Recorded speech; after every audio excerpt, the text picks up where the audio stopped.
Now we are going to discuss most important and repeated questions of NEET exams. Question first is natality refers to. Natality refers to options are number of individuals leaving the habitat. Second is birth rate. Third one is death rate. And fourth, number of individual entering a habitat. So what is the question? Natality refers to. So natality क्या है? Natality is birth rate. ये क्या है? Birth rate. So option B is the correct answer. And it refers to the number of births during a given period in the population that are added to the initial density. And C is death rate. Death rate क्या है? Is termed as the mortality. It refers to the number of death in the population during a given period.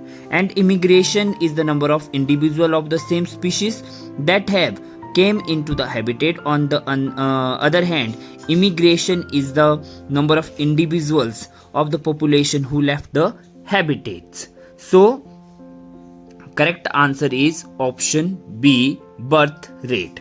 ये question बहुत बार repeat हुआ है NEET के exams में, और जो स्टूडेंट्स 2025 में नीट के एग्जाम्स के लिए प्रिपेयर कर रहे हैं उनके लिए बहुत ही इंपॉर्टेंट है. Next question is world ozone day is celebrated on. जो ओजोन डे है वो कब सेलिब्रेट होता है? 16 सितंबर. सो जो वर्ल्ड ओजोन डे है वो सेलिब्रेटेड होता है 16 सितंबर to control O3 depletions. Ozone layer जो है वो fragile shield of gas that protects earth from the harmful UV raise.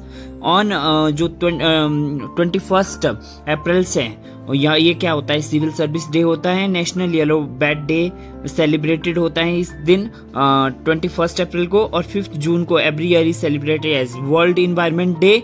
And earth day is an annual event celebrated on 22 April of every year. So option A, 16th September celebrated as a ozone day. Next question is which of the following is a secondary pollutant? Secondary pollutant कौन सा है? SO2 है, CO2 है, CO है, O3 है. So O3 जो क्या है? Ozone. So option O3. Ozone जो है सेकेंडरी पॉल्यूटेंट है as it is found by the reaction amongest primary pollutants. और जो SO2 है ये क्या है? प्राइमरी पॉल्यूटेंट है. These pollutants persist in the environment in the form of they are passed into it. CO क्या है?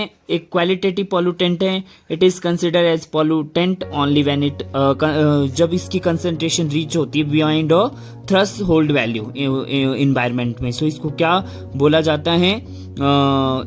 क्वालिटेटिव पॉल्यूटेंट है COA. It is consider as the pollutant जब इसकी कंसंट्रेशन रीच हो जाती है थ्रेशोल्ड वैल्यूज जो होती हैं इन्वायरमेंट में. नाउ CO2 क्या है? CO2 भी एक quantitative as well as a primary pollutant है CO2 भी. सो जो which of the following is a secondary pollutant? So O3 ozone secondary pollutant है. SO2, CO2 एंड CO ये सब क्या है? प्राइमरी पॉल्यूटेंट है. Next question most important. Next question ये भी बहुत बार रिपीट हुआ है बहुत से मेडिकल एग्जाम्स में. 2018 नीट के एग्जाम्स में भी पूछा गया था. Question is which among the following is not a prokaryotes? So which among the following is not a prokaryote? इसमें से जो है वो कौन सा प्रोकैरियोट नहीं है?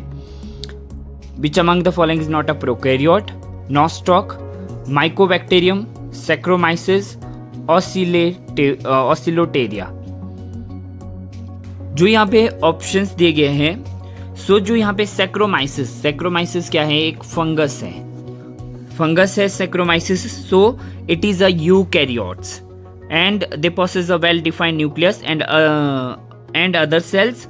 जो नॉस्टेक एंड ऑसिलिटोरिया हैं आर साइनोबैक्टीरिया हैं. नॉस्टॉक, ऑसिलिटेरिया साइनोबैक्टीरिया हैं.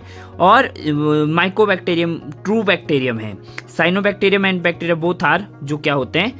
प्रोकैरियोट्स होते हैं as they lack at well defined nucleus and other cell organelle. So आपको डिफरेंस भी पता होना चाहिए प्रोकैरियोट्स एंड यूकैरियोट्स में।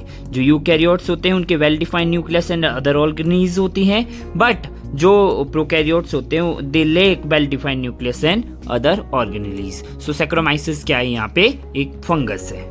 सो ऑप्शन सी जो है एक प्रोकैरियोट नहीं है।